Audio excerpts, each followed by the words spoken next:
സഞ്ചാര സ്വാതന്ത്ര്യം പൗരന്റെ മൗലിക അവകാശമാണെന്ന് പറയുമ്പോൾ സുരക്ഷിതമായി വഴി നടക്കാനുള്ള അവകാശവും അതിൽ ഉൾപ്പെടുന്നുണ്ടെന്ന് മറക്കരുത്. കേരളത്തിലെ റോഡുകളിലൂടെ കാൽനടക്കാർക്ക് സുരക്ഷിതമായി കാലത്ത് നടക്കാനാവുമോ എന്നത് വലിയൊരു ചോദ്യമാണ്.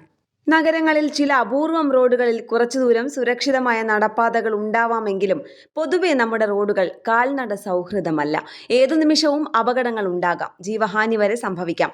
നടപ്പാതകൾ ഇല്ലാത്ത പൊട്ടിപ്പൊളിഞ്ഞ സ്ലാബുകളുള്ള വീതിയില്ലാത്ത റോഡുകൾ കേരളത്തിലെ നഗരങ്ങളിലെയും ഗ്രാമങ്ങളിലെയും നിത്യകാഴ്ചയാണ്. രാജ്യത്തെ 50 നഗരങ്ങളിൽ നടപ്പാതകളുടെ സുരക്ഷാ ഓഡിറ്റ് നടത്താൻ ദേശീയപാത അതോറിറ്റിയോടും സംസ്ഥാനങ്ങളോടുമുള്ള സുപ്രീം കോടതിയുടെ നിർദ്ദേശത്തിന് വിലയേറുന്നതിവിടെയാണ്. കാൽനടയാത്രക്കാരുടെ സുരക്ഷ, റോഡുകളുടെ നിലവാരം എന്നിവ ഉറപ്പാക്കാൻ 6 മാസത്തിനകം മോട്ടോർ വാഹന നിയമപ്രകാരം ചട്ടങ്ങൾ ഉണ്ടാക്കണമെന്നാണ് നിർദ്ദേശം. കാൽനടക്കാർക്ക് കൂടുതലായി അപകടം സംഭവിക്കാൻ സാധ്യതയുള്ള സ്ഥലങ്ങൾ കണ്ടെത്തണമെന്നും വേണ്ട മുൻകരുതൽ സ്വീകരിക്കണമെന്നും കോടതി നിർദ്ദേശിക്കുന്നു. കേരളത്തിൽ നിന്ന് തിരുവനന്തപുരം, കൊല്ലം, കൊച്ചി, തൃശൂർ, കോഴിക്കോട്, മലപ്പുറം, കണ്ണൂർ നഗരങ്ങളാണ് ഈ പട്ടികയിലുള്ളത്. വിദേശ രാജ്യങ്ങളിൽ റോഡിൽ ഏറ്റവും മുന്തിയ പരിഗണന കാൽനട യാത്രക്കാർക്കാണ്. കിലോമീറ്ററുകൾ അവിടെ ഏറ്റവും അനായാസമായി ഫുട്പാത്തിലൂടെ നടക്കാൻ കഴിയും.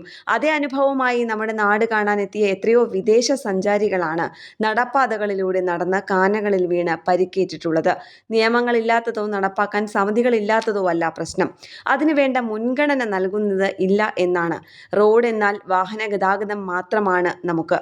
സീബ്ര ക്രോസിംഗിൽ പോലും കാൽനടയാത്രക്കാർക്ക് വേണ്ടി വാഹനങ്ങൾ നിർത്തുന്ന സംസ്കാരം നമുക്കില്ല.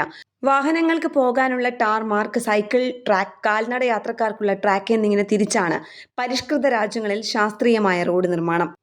പണ്ട് ടാർമാർക്കിന് ഇരുവശത്തും മൺഭാഗം ഉണ്ടായിരുന്നു. ആളുകൾക്ക് ഇതുവഴി നടക്കാമായിരുന്നു. വാഹനങ്ങൾ പെരുകിയതോടെ ഈ ഭാഗം കൂടി ചേർത്ത് ടാർ ചെയ്തു. ടാർ ഭാഗം മുഴുവൻ വാഹനം ഓടിക്കാനുള്ളതാണെന്നാണ് പൊതുധാരണ. റോഡിന്റെ ഇരുവശത്തുമുള്ള വെള്ളവര വരെയാണ് വാഹനങ്ങൾക്ക് അനുമതി. റോഡിലെ കാനകളുടെ മുകളിലെ സ്ലാബാണ് ഇന്നുള്ള നടപ്പാത. കേരളത്തിൽ വാഹനാപകടങ്ങളെ തുടർന്നുള്ള മരണത്തിന് ഇരയാകുന്നവരിൽ 70% ഇരുചക്ര വാഹന യാത്രികരും കാൽനട യാത്രക്കാരുമാണ്. കാൽനട യാത്രികരോടുള്ള കരുതൽ ഏതു തരത്തിലുള്ളതാണെന്ന് ഇതിൽ നിന്ന് വ്യക്തമാകും. റോഡുകളിലും നടപ്പാതകളിലും കൊടിതോരണങ്ങളും പരസ്യ ബോർഡുകളും കൊടിമരങ്ങളും, എന്തിനേറെ ട്രാൻസ്ഫോർമറുകൾ പോലുമുള്ള നാട് ഒരുപക്ഷെ കേരളമായിരിക്കും. ഇതിനെതിരെ ഹൈക്കോടതി തുടർച്ചയായി നിലപാടെടുത്തപ്പോൾ ഫീസ് അടച്ചാൽ നടപ്പാതയിലാണെങ്കിലും പരസ്യം വയ്ക്കുന്നതിന് തടസ്സമില്ലെന്ന നിലപാടിലായി സർക്കാർ. അതിന് നിയമം കൊണ്ടുവരാൻ ഒരുങ്ങുകയുമാണ്.